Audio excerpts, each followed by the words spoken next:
कनकपुर गांव में भगवान विष्णु का एक मंदिर था।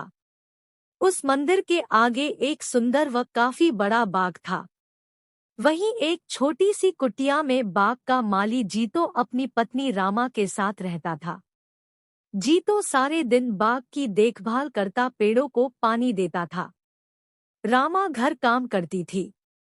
घर का काम समाप्त होने के बाद वह अपनी कुटिया में तो कभी मंदिर में जाकर भगवान विष्णु के भजन गाया करती थी। कुटिया के बाहर एक पेड़ के नीचे बैठी भजन गा रही थी। तभी उसे एक मोर दिखाई दिया। वह रामा के आसपास घूम रहा था और अपने पंख फैलाकर नाच रहा था। रामा ने मोर को नाचता देखा तो उसे बहुत अच्छा लगा। जब तक वह भजन गाती रही, मोर वहीं घूमता रहा। उसके बाद वह मोर कहीं चला गया। रामा ने जीतो से कहा, सुनो जी, आज मैं भजन गा रही थी तो एक मोर आया और अपने पंख फैलाकर नाचने लगा, और जैसे ही मैं भजन गाना बंद कर दिया तो मोर पता नहीं कहाँ गया। मैंने तो कोई मोर नहीं देखा, शायद कहीं से उड़ आया होगा। अगले दिन भी जब रामा भजन गाने बैठी तो वह मोर आ गया और भजन सुनकर नाचता रहा, फिर चला गया। रामा भजन समाप्त होने पर उसे ढूंढती रही, लेकिन वह मोर कहीं नजर नहीं आया। अगले दिन रामा मंदिर गई और मंदिर के पुजारी से मोर के बारे में पूछा। आज मैं पेड़ के नीचे बैठकर भजन गा रही थी तो एक मोर आया और अपने पंख फैलाकर नाचने लगा, और जैसे ही मैं भजन गाना बंद कर दिया तो मोर पता नहीं कहाँ गया। बेटी, मैंने तो कोई मोर नहीं देखा, हो सकता है पास के जंगल से आया हो। लेकिन बाबा, मैं जब भजन गाती हूँ वह तभी आता है, और जैसे ही भजन पूरा हो जाता है वह चला जाता है, उसके बाद कहीं नजर नहीं आता।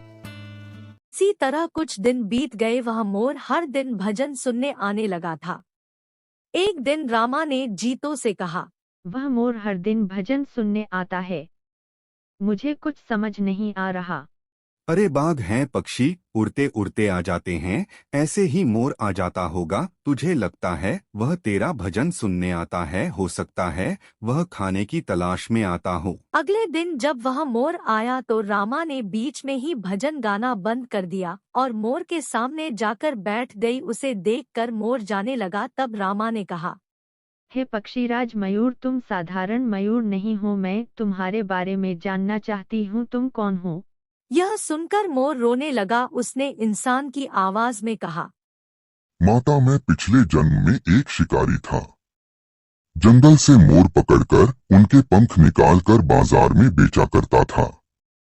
एक बार जंगल में मैंने एक मोर पकड़ा, उसके पंख निकालने के कारण वह घायल हो गया और मरने लगा। तब उसने मुझसे कहा, हे दुष्ट शिकारी, तूने धन के लालच में न जाने कितने मोरों को मारा होगा। हम यह कहकर वह रोने लगा। तब रामा ने पूछा, तुमने जो किया उसकी सजा तो तुम्हें मिल रही है, लेकिन तुम इंसान की तरह कैसे बोल लेते हो, और इस श्राप से तुम्हें कैसे मुक्ति मिल सकती है?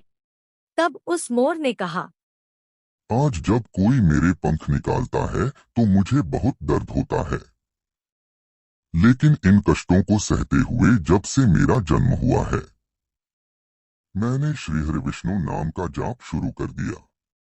इस जाप के कारण मेरे कष्ट कम हो गए। आपको भजन गाता देखकर मेरा मन नाचने को बेचैन हो जाता है। भगवान श्री हरि विष्णु की मुझ पर बहुत कृपा है। मैं कभी भी अपना रूप बदल सकता हूँ। यह कहकर वह सुंदर लड़के के रूप में प्रकट हो जाता है। उसे देखकर रामा बहुत खुश होती है और पूछती है, किंतु तुम किसी और को क्यों नहीं दिखाई देते? मैं इंसान के रूप में रहता हूँ, किंतु जब कोई श्री हरि विष्णु के नाम का गुणगान करता है तो मैं अपने को रोक नहीं पाता और मोर के रूप में नाचने लगता हूँ। तुम्हें इस श्राप से कैसे मुक्ति मिल सकती है? क्या मैं तुम्हारी कोई मदद कर सकती हूँ?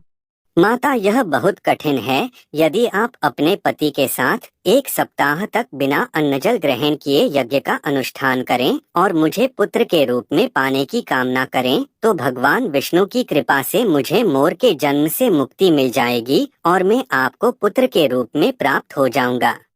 रामा ने शाम को यह बात जीतो को बताई। जीतो ने मंदिर के पुजारी से बात की और यज्ञ का अनुष्ठान किया। 7 दिन लगातार यज्ञ चलता रहा। 7वें दिन यज्ञ की अंतिम आहुति के साथ मोर ने अपने प्राण त्याग दिए और 9 महीने बाद रामा के गर्भ से एक तिप में जन्म लिया। भगवान विष्णु की कृपा से हर प्राणी को कष्टों से मुक्ति मिल जाती